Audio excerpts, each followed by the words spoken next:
Now, in situations of what we want to talk today, and like as Phil said, we're not taking this lying down. I deal with ages. My program, Youth Outreach for Performing Arts and Technology, is a program that I started when Sharp James was mayor in Newark.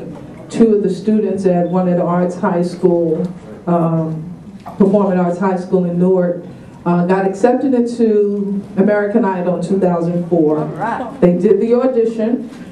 They took them all the way to Hollywood, and when they got to Hollywood, they got cut. And because it was a producer's error. And so those two young ladies were sent back home, and they didn't know why. And they just basically got discouraged, didn't want to do anything in life, didn't want to pursue their career, just really shut down. And I got asked by the superintendent and the parents to come and talk to see how we can fight, what we could do to make this happen. And that's basically how I started this program called Youth Outreach for Performing Arts and Technology, because a lot of kids, what they do, they see that they want to be the next Beyonce, they want to be the next Alicia Keys. They just see the glim and the glam, right? That's right. But they need us as a community to show them what life skills are really about. It's not about lights, camera, action. It's about who they are and what they're doing. And you'll be surprised to know that they're not getting the help that we can give them, as far as letting them know about their sexuality, as far as letting them know different avenues that they can get help in, and also talking to them about their sexual beings. Yeah. Now you can take that however you want to take it. I'm going to let you fill in the blank. But they need us as a community to guide them, not run from them. Everybody's not busting out windows, banging out doors. Trust.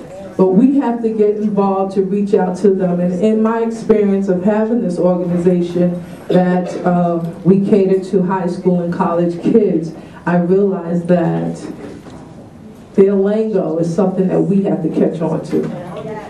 Because they think they can talk over my head, but I know exactly what they're saying. Yeah, right.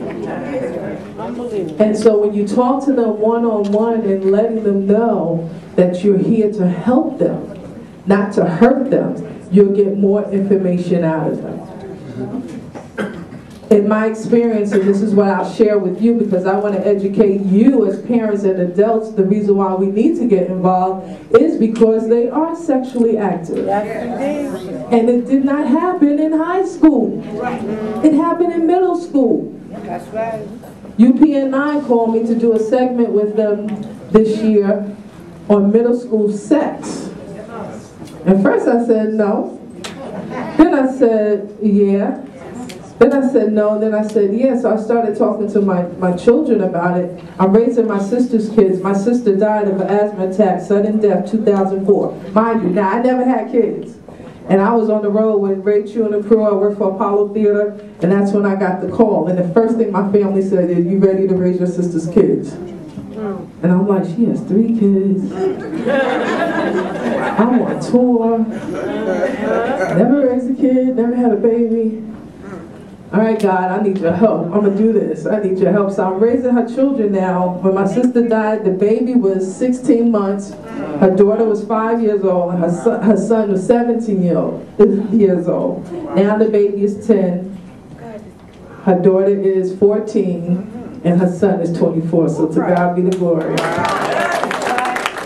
And I was talking out loud, and I said, Kim, that was UPN 9, and they want Auntie, well, they call me Mommy now. They want Mommy to do a segment on UPN 9 with middle school sex. So she goes, you should do it. I said, I should do it? You're in middle school, you're in 8th grade. What does 8th graders know about sex? And so she's like, all right, now, am I going to talk to you as Miss Susu, or am I going to talk to you like Ma? I said, okay, I'm going to wear my Miss Susu hat. So she started telling me, well, you know what, Mom? Girls are in the closet giving head to boys. My knees wanted to buckle. And I'm like, okay. What are you doing? She goes, no, you know, God watches me wherever I go. If I'm in that closet, God is watching me, I'm not doing it. I said, okay. I said, well, what do you say to your friends? And so she goes, we talk to them, but they want to be popular. And then the boys want to start scoring up who they can get. And this is in 8th grade. Then it goes, she said, I know. Then it goes further than that. Then they're sexting each other. Yeah. That means they're having sex via text. That's right. Now, how is that possible? Language, body parts, pictures, sayings. It's happening. So it goes past, or should I say, it starts before they even get to high school, before they even get into college. And that's what we need to come in as the community, as parents, to watch. So this way, when they are engaging in it, what can we do? We can show them, okay, you know what? We're going to have to now take action. We're going to have to watch your health. And I use the saying, because I'm very, in my program, I have to have parental involvement. And I use the saying to my parents, I said it's TYT.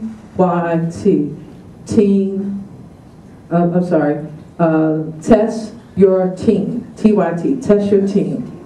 But the way I encourage you and them to do it is get tested with them. They will appreciate that more, so this way they don't feel like I'm in trouble, this is going to be long and drawn out, because that's what a lot of the youth tell me to this day. Well, Ms. Susu, if I say something to my mother, I know I'm going to get put out the house, the family's going to disown me, I'm going to be, homeless, it happened to my friend. We have to find different ways of how we are approaching our youth so we can help them have protected sex if they're having sex. But we want to prevent them from having it, yes we do, but we know that they are. But you don't ignore it and say, I'm going to let God handle it, or call their godmother or their auntie to handle it. We have to get involved. We have to get involved as a people and as a community. And a lot of them do not have parents that are involved in their lives. So that's where we come in. Adopt a child. Be a big brother, big sister, another auntie. And just show them that love. And then, yes, help them. And I'm so glad that test came out as well. Because this way you can buy the test and you can do it in the privacy of your home now. So I'm grateful for that too. I'm not going to talk much. Okay? I know my time is up, but thank you so much for having me.